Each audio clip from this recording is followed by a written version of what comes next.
Hyrule is bigger than ever before in The Legend of Zelda Tears of the Kingdom, and if you played Breath of the Wild, you might remember tons of little details that the game doesn't exactly tell you outright. The sequel adds even more important features that you might not pick up on, so follow along as we go over things that Tears of the Kingdom doesn't quite tell you. There's a lot of recipes you can cook up in Tears of the Kingdom, and it's easy to forget exactly how you made that exquisite fried rice dish you saw a recipe poster for in some random place.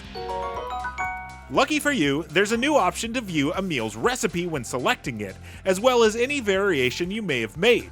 More importantly, this can also be done for meals other people give you as rewards, or for elixirs found in chests. To recreate a recipe, go to the Materials tab and select a material you know is in the recipe you want to make. Choose Select for Recipe to see every recipe you've gotten that uses that material, and to automatically hold all the ingredients you need for it, as long as you have them, of course. If you ever spot birds circling in the air far off in the distance, be sure to investigate, as they usually congregate around a point of interest or cave entrance that's worth your while. Critters like frogs, lizards, and fish love to run away when you get close, and sneaking can sometimes take a little too long. As long as you've got a surplus of arrows, use them to pin the critters down for easy grabbing. You'll find out that any base weapon is fairly brittle, but fusing it can drastically increase its durability. A long stick may only last for 18 strikes, but fusing it with a construct horn will bulk it up to 44. Since all of the metal weapons in Hyrule have been affected by the gloom, which lowered their power and durability considerably, even royal weapons won't last too long unless you fuse them with other parts. However, you may still come across untarnished weapons, but they're a little more rare. Material item descriptions have more than just flavor text. They can also clue you in on what makes a good fuse pairing. Just because a material looks cool, it may not really improve a shield. Try powering your arrows with bombs, or attach a flame emitter to your weapon for a flamethrower effect. On that note, it's worth looking into how materials fuse with different weapons, since they tend to take the place of the weapon's entire blade.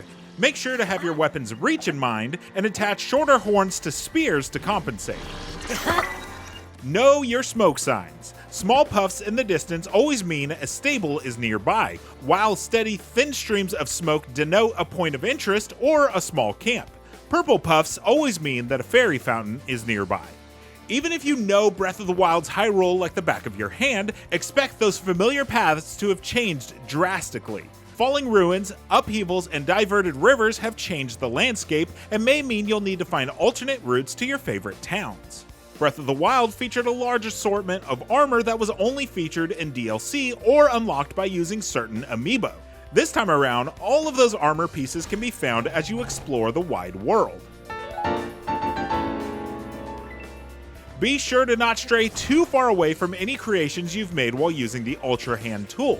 Entering a new zone, such as a shrine, will cause your creation to despawn, so be sure to stay near it unless you don't mind it disappearing.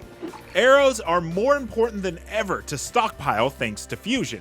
Instead of finding bomb, fire, ice, or electric arrows, you'll have to fuse them all yourself. Keeping a handy pile of elemental choo-choo jelly, fruit, keys parts, and bomb flowers can help you adjust to any situation with the right type of arrow. Not all Zonai devices work the same. Items like batteries, rockets, and even wing gliders will disappear after being used for a certain amount of time. However, items like fans, wheels, and emitters won't disappear. The Zonai device dispensers allow you to carry important items like wheels, wing gliders, and cooking pots around in capsules. It may not seem like it at first, but each dispenser will only output certain devices, and you can check the list by highlighting each one on the map. The more you explore, the more likely you are to find dispensers with devices you haven't found yet. Zonai charges are like food for your vehicles. If you're trying to power across a long distance, like using fans on a glider, you can keep using charges to keep your battery steady, or use a large Zonai charge to keep it going at full power for several moments. The main difference between your energy cell and health or stamina is that, unlike regular food items, Zonai charges can keep being used when your battery is at full to give you yellow energy. which works just like yellow hearts or stamina. It extends your maximum amount of battery life, though only the green portion will regenerate over time. And that's it for now. Again, Tears of the Kingdom is a huge game with tons of hidden secrets and clever ways to do things. So for more, make sure to head on over to IGN.com to check out our growing wiki and interactive map. And for much more on Zelda Tears of the Kingdom, stick with IGN.